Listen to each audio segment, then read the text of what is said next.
Audio Jungle.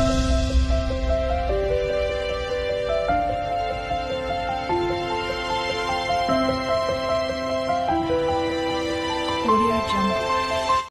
Hi friends, வணக்கம் and welcome to Sumi Aari world. இன்றைக்கி நம்ம என்ன பார்க்க போகிறோம் அப்படின்னு சொன்னால், இன்றைக்கி வந்து பேக் செயின் தான் பார்க்க போகிறோம். பேக் செயின் ஸ்டிச் எப்படி பண்ணுறதுங்கிறது தான் பார்க்க போகிறோம். பேக் செயின் ஸ்டிச் ஒரு அவுட்லைன் ஸ்டிச் தான். இதை வந்து நெக் லைன்ஸுக்கும் ஹேண்டுக்கு 2 பார்டர்ஸ்க்கும் யூஸ் பண்ணுவோம்.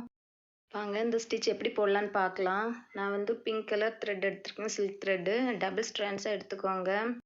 ஃபர்ஸ்ட் ஒரு லைனில் ப்ராக்டிஸ் பண்ணலாம். அந்த லைனில் ரைட்டில் இருந்து லெஃப்டாக நம்ம ஸ்டிச் பண்ண போகிறோம். நீடிலோட ஹூக் பார்ட் வந்து அந்த லைன் பார்த்தே ட்ராவல் பண்ணுற மாதிரி, அதாவது லெஃப்ட் பார்த்தே ட்ராவல் பண்ணுற மாதிரி பார்த்துக்கோங்க. இப்போ ஒரு லாங் செயின் போடுறோம். ஒரு லாங் செயின் போட்டு அது பக்கத்துலேயே ஒரு குட்டி லாக் செயின்னு சொல்லுவாங்க, குட்டி செயின்னு சொல்லுவாங்க.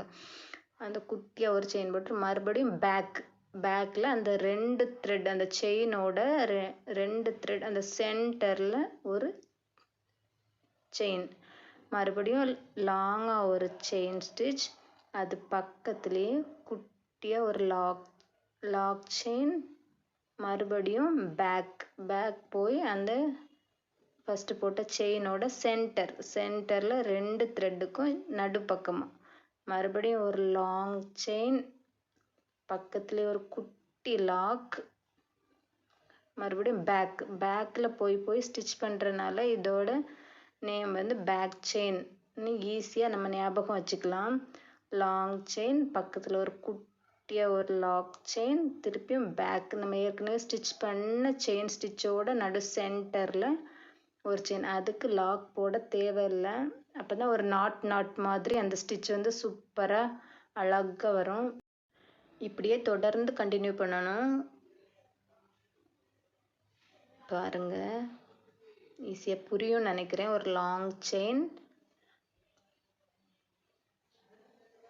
பக்கத்துலேயே ஒரு குட்டி லாக் செயின், திருப்பி பேக்கில் போய் நடு சென்டரில் ஒரு செயின் ஸ்டிச், லாங் செயின், அது பக்கத்தில் ஒரு குட்டி செயின் ஸ்டிச், பின்னாடி போய் பேக்கில் ஒரு செயின் ஸ்டிச், லாங் ஸ்டிச். இது மாதிரியே தொடர்ந்து போட்டுட்டு போக வேண்டியதான். இது ரொம்ப அழகாக இருக்கும் பார்க்குறதுக்கு. நெக் லைன்ல எல்லாம் சூப்பராக ஒரு அவுட்லைன் கொடுத்தா ரொம்ப அழகாக இருக்கும். பாருங்கள், இப்போ பேக் செயின் நம்ம போட்டு முடிச்சிட்டோம். இதில் பாருங்கள், ஒரு குட்டி குட்டியாக நாட் மாதிரி எவ்வளோ அழகாக இடையே வந்திருக்கு பாருங்கள். இதுதான் பேக் செயின். இது வந்து நம்ம ஒரு டிசைனில் அப்ளை பண்ணலாம். நான் ஒரு நெக் டிசைன் வரைஞ்சி வச்சுருக்கிறேன். நான் ஃப்ரீ ஹேண்டில் தான் வரைஞ்சிருக்கிறேன். நீங்களும் ஏதாவது ஒரு டிசைன் வரைஞ்சிக்கோங்க. நான் வந்து பாட் நெக் மாதிரி வரைஞ்சிருக்கிறேன். இந்த வளைவில் எப்படி ஒர்க் பண்ணுறதுங்கிறத காமிக்கிறதுக்காக தான் நான் இந்த மாதிரி ஒரு டிசைன் செலக்ட் பண்ணியிருக்கிறேன். வாங்க பார்க்கலாம். ஸ்டார்ட் பண்ணும்போது அந்த நீடில் வந்து நம்ம எந்த டைரெக்ஷனில் ஸ்டிச் பண்ணுறோமோ அதை நோக்கி ட்ராவல் பண்ணணும். இந்த மாதிரி பெண்ட் வரக்கூடிய இடத்துல எல்லாம் எப்படி ஒர்க் பண்ணுறதுன்னு தெரிஞ்சாலே நீங்கள் எல்லா டிசைன்லேயும் கரெக்டாக பர்ஃபெக்டாக ஒர்க் பண்ண முடியும் உங்களால். இங்கேருந்து ஸ்டார்ட் பண்ணுறேன். ஃபஸ்ட்டு ஒரு லாங் செயின், பக்கத்தில் ஒரு குட்டி லாக் செயின், திருப்பி பேக்கில் போய் அந்த ஃபஸ்ட்டு போட்ட செயினோட சென்டரில் ஒரு பேக் செயின், திருப்பியும் ஒரு லாங் செயின், பக்கத்தில் ஒரு குட்டி லாக் செயின், திருப்பி ஃபஸ்ட்டு போட்ட செயினோட சென்டரில், அதாவது 2 த்ரெட் வரும்ல செயின் ஸ்டிச் போடும்போது அதோட சென்டரில், திருப்பியும் ஒரு லாங் செயின், திருப்பி அதோட சென்டர். அந்த கர்வ் பார்ட் வரும்போது கொஞ்சம் அந்த த்ரெட்டை வந்து இங்கே கொஞ்சம் நகட்டி வச்சு போட்டால் அந்த ஷேப் கரெக்டாக கிடைக்கும் நமக்கு.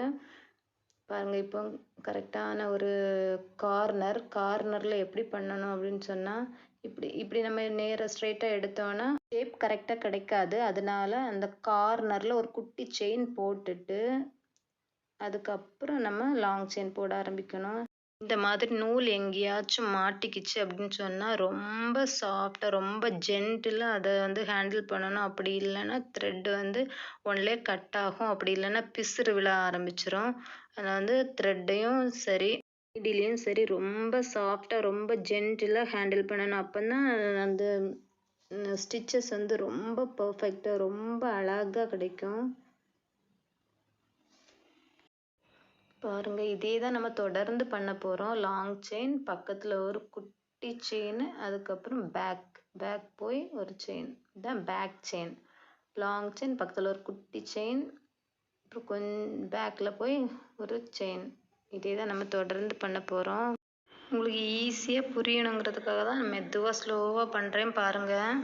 இந்த மாதிரி டிசைன் எல்லாம் செலக்ட் பண்ணி ஒர்க் பண்ணும்போது அந்த ஷார்ப் எட்ஜஸ் எல்லாம் பர்ஃபெக்டாக வந்தால் மட்டும்தான் நல்லாயிருக்கும். ஷார்ப் எட்ஜஸ்லாம் எப்படி ஒர்க் பண்ணணுங்கிறதுக்காக வீடியோ போட்டிருக்கேன், பார்க்காதவங்க பாருங்கள். டிஸ்கிரிப்ஷனில் வேணால் லிங்க் கொடுக்குறேன்.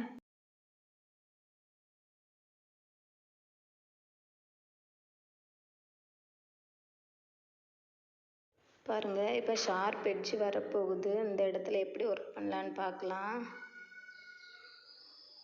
ஒரு லாங் செயினு, அது பக்கத்தில் ஒரு குட்டி செயின், பேக் செயின், அதுக்கப்புறம் பாருங்கள், அதை ஸ்ட்ரைட்டாக நம்ம கொண்டு போனோம் அப்படின்னா அதில் வந்து நம்மளால் பர்ஃபெக்ஷனை கொண்டு வர முடியாது. அதனால் அதில் பக்கத்தில் எக்ஸ்ட்ரா ஒரு குட்டி செயின் போட்டுட்டு அதுக்கப்புறம் பாருங்கள் எவ்வளோ பர்ஃபெக்டாக கிடச்சிருக்குதுன்னு. லாங் செயின், பக்கத்தில் ஒரு குட்டி லாக் செயின், பேக் செயின்.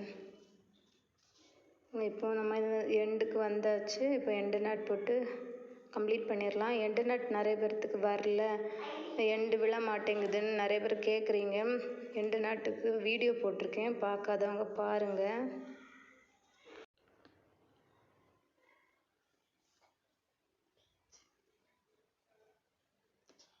பாருங்கள், எண்டு நாட் போட்டு முடிச்சாச்சு.